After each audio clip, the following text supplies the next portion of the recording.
Good morning students. आज हम शुरू करेंगे next questions of exercise 13.4 which is related to sphere. Sphere के कल मैंने आपको 3 क्वेश्चंस करवा दिए थे।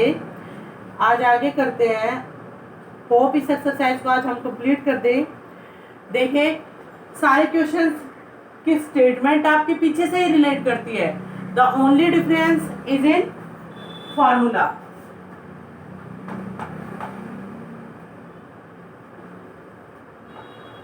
शुरुआत करते हैं न्यू मंथ में। एक्सरसाइज 13.4 आपकी चल रही है, ठीक है। 3 क्वेश्चंस आपके हो गए थे। 4th क्वेश्चन से शुरू करते हैं। एक बार मैं रिमाइंड करवा देती हूँ कि हमने 2 फॉर्मूलों का यूज किया था। स्फीयर के फॉर्मूले का यूज किया था किसका? Surface area. स्फीयर के सरफेस एरिया का जो क्या होता है 4 पाई आर स्क्वायर, और हेमिस्फीयर के कर्व्ड सरफेस एरिया और टोटल सरफेस एरिया का। हेमिस्फीयर का कर्व्ड सरफेस एरिया जैसे नाम से क्लियर हो गया, हेमी मतलब इसका आधा, तो सरफेस एरिया स्फीयर का तो 4 पाई आर स्क्वायर होता है, तो इसका हाफ कितना हो जाएगा 2 पाई आर स्क्वायर। और टोटल सरफेस एरिया क्या होता है 3 पाई आर स्क्वायर, बिकॉज उसमें ये सर्कल का एरिया और क्या हो जाता है ऐड हो जाता है। तो आगे हम करेंगे आज 4th क्वेश्चन से स्टार्टिंग। चलिए 4th क्वेश्चन की स्टेटमेंट रीड करते हैं। 4th क्वेश्चन है the radius of A spherical balloon increases from 7 centimeter to 14 centimeter as air is being pumped into it. Find the ratio of surface area of the balloon in 2 cases. क्या बोला गया है कि आपके पास 2 balloon है spherical shape के। जब उसने हवा भरनी शुरू की तो फर्स्ट टाइम उसने जो हवा फिल की एट दैट टाइम रेडियस कितनी थी 7 centimetre, and when he pump more than the balloon radius is become 14 centimetre. मतलब पहले जो रेडियस थी पंप करने के बाद वो डबल हो जाता है। तो कहता है इन दोनों ही केसेस में इनके सरफेस एरिया का रेशियो क्या होगा। रेशियो बताना है आपको किसका? Of surface area of balloon in 2 cases, 2 cases, ठीक है। क्वेश्चन की स्टेटमेंट मेरे हिसाब से सभी बच्चों को क्लियर हो गई होगी। क्या है, आपके पास एक बलून था, स्टार्टिंग में उसकी रेडियस 7 सेंटीमीटर थी, and when we pump then the radius become 14 centimeter, then you have to find the ratio of surface area of balloon in 2 cases. दोनों के दोनों केसेस में आपको रेशियो बताना है सरफेस एरिया का। चलिए करते हैं। अच्छा देखिए, सरफेस एरिया मैं मान लेती हूँ let radius of balloon, radius of balloon is equals to r1 centimeter. After pumping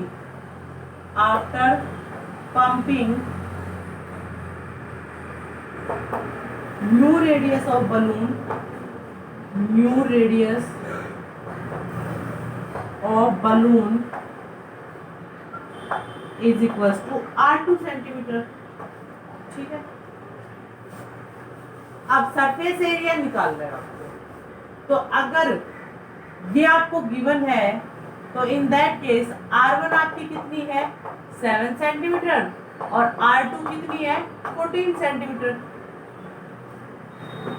तो रेशियो बताना है आपको सरफेस एरिया का, सरफेस एरिया और radius r1 is equal to 4 pi r1 का स्क्वायर, और surface area with radius of, यहाँ पे विद लिख लीजिए, surface area with radius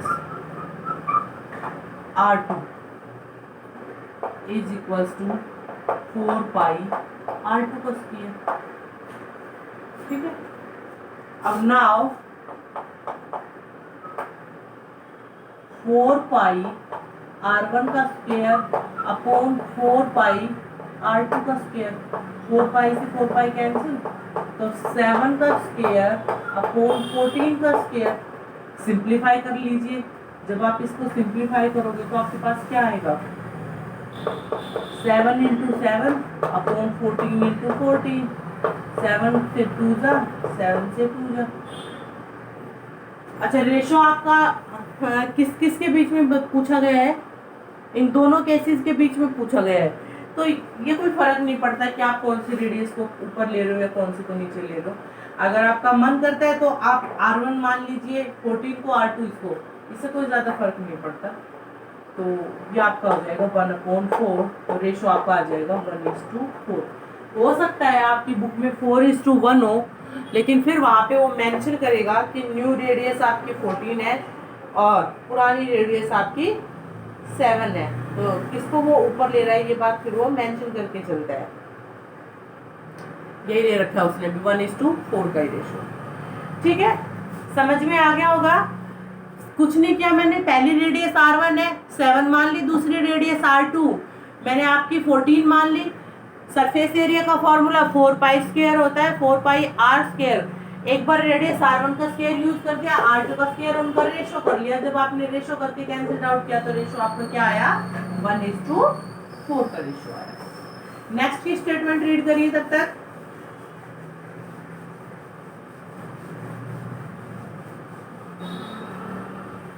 next question की स्टेटमेंट रीड करिए।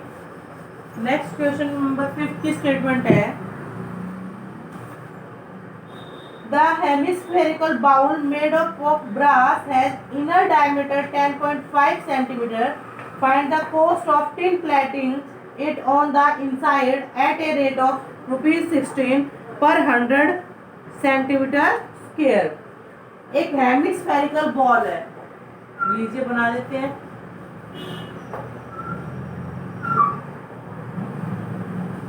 थोड़ा सा और सही बना देते हैं इसको।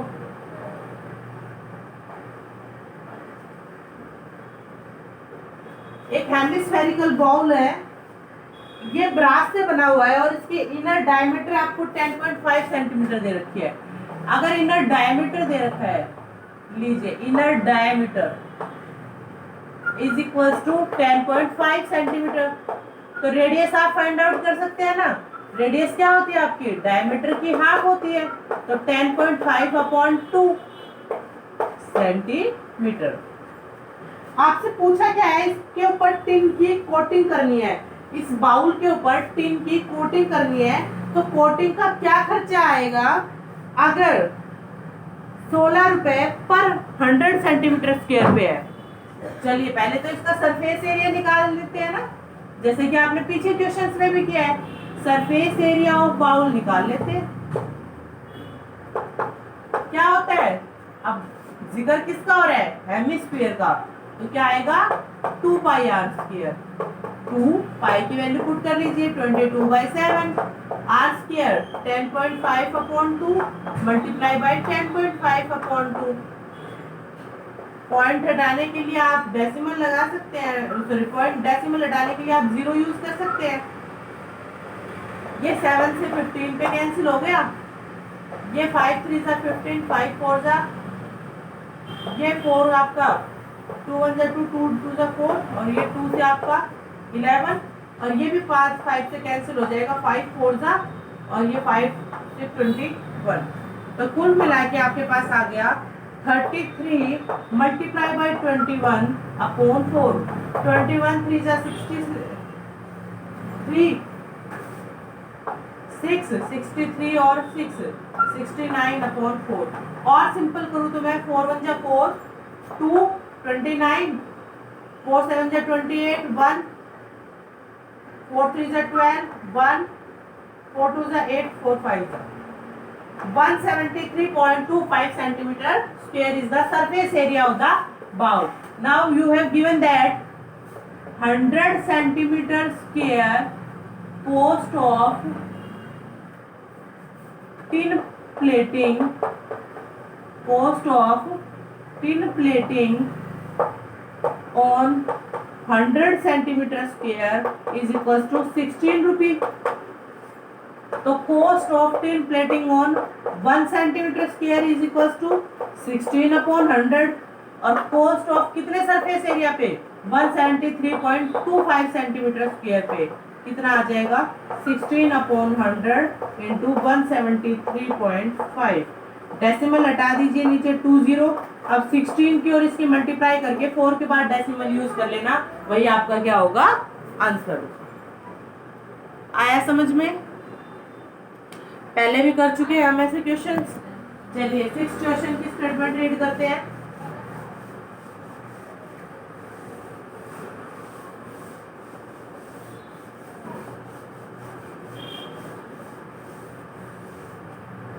सिक्स क्वेश्चन की स्टेटमेंट रीड करिए, क्या है? Find the radius of the sphere whose surface area is 154 centimetre. Surface area given है, सरफेस एरिया आपको गिवन है। सरफेस एरिया कितना है 164 सेंटीमीटर स्क्वायर, ठीक है, सॉरी 154। और आपको क्या निकालना है रेडियस। हमें पता है ना सरफेस एरिया का फॉर्मूला क्या होता है 4 pi R square is equals to 154। 4 pi की value 22/7 into R square is equals to 154। तो आर स्क्वायर जो चीज यहाँ पे मल्टीप्लाई में है वो वहाँ पे डिवाइड में चली जाएगी राइट हैंड साइड में, और जो डिवाइड में है वो मल्टीप्लाई में।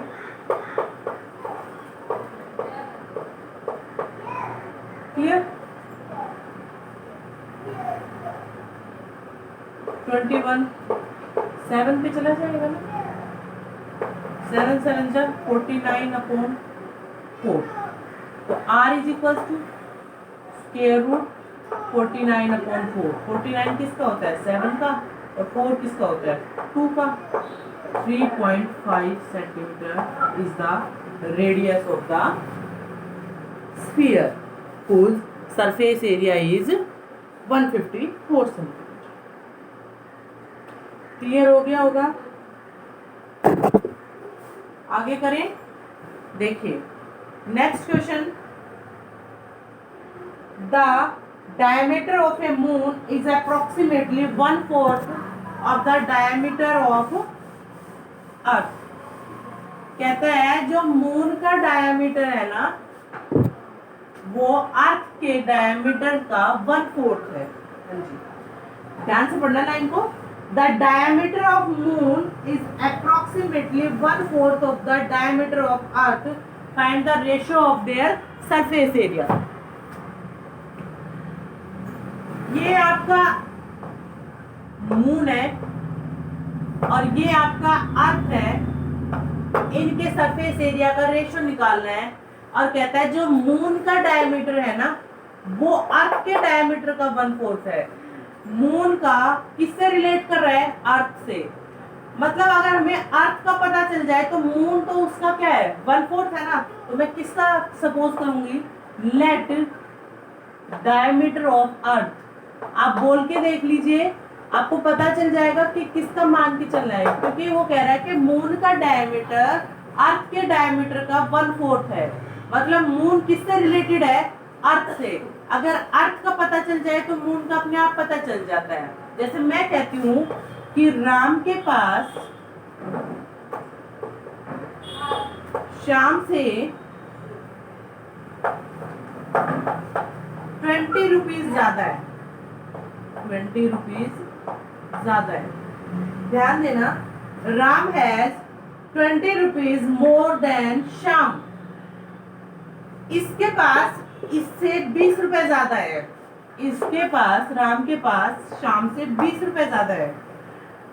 अब अगर मैं आपसे ये पूछूं कि राम के पास कितने रुपए हैं, तो आप मेरे से हर बार ये कहोगे शाम से 20 ज्यादा है। भाई कितने हैं, तो आप ये कहोगे मुझे शाम के बता दो, राम के मैं अपने आप बता दूंगा। अगर मुझे शाम के बता दो तो राम के पास तो इससे 20 ज्यादा है, तो मतलब इसके जो भी पैसे हैं वो हमें तब तक नहीं पता चलेगा जब तक हमें किसके ना पता चले, शाम के पता ना चले। तो अगर मुझे शाम के पता चल जाए तो राम के ऑटोमेटिकली पता चल जाएंगे। Same case is here. Moon का डायमीटर अर्थ के डायमीटर का 1/4 है। तो मून का तो तब पता चलेगा ना जब मुझे किसका पता चले, अर्थ का। तो मैं अर्थ का मान लेती हूँ, क्या है, डी है। Let diameter of earth is D, then diameter of moon इसका 1/4 मतलब d into 1/4 which is equals to d/4। ये d सेंटीमीटर, ये d/4 सेंटीमीटर। आपको किसका रेशियो बताना है, इनके सरफेस एरिया का। अब रेडियस निकाल लेते हैं। रेडियस ऑफ अर्थ, डायमीटर का हाफ रेडियस होता है ना, तो d/2। And radius of moon d/4 और इसका भी हाफ, तो ये कितना हो जाएगा, d/8 सेंटीमीटर। हाफ कर दिया ना मैंने, आधा। तो वो आप यहाँ पे रख दो हाफ, बात तो सेम ही है। नाउ सरफेस एरिया किसका, मून का। अर्थ इज टू मून निकालना, तो अर्थ ऊपर रख लीजिए और सरफेस एरिया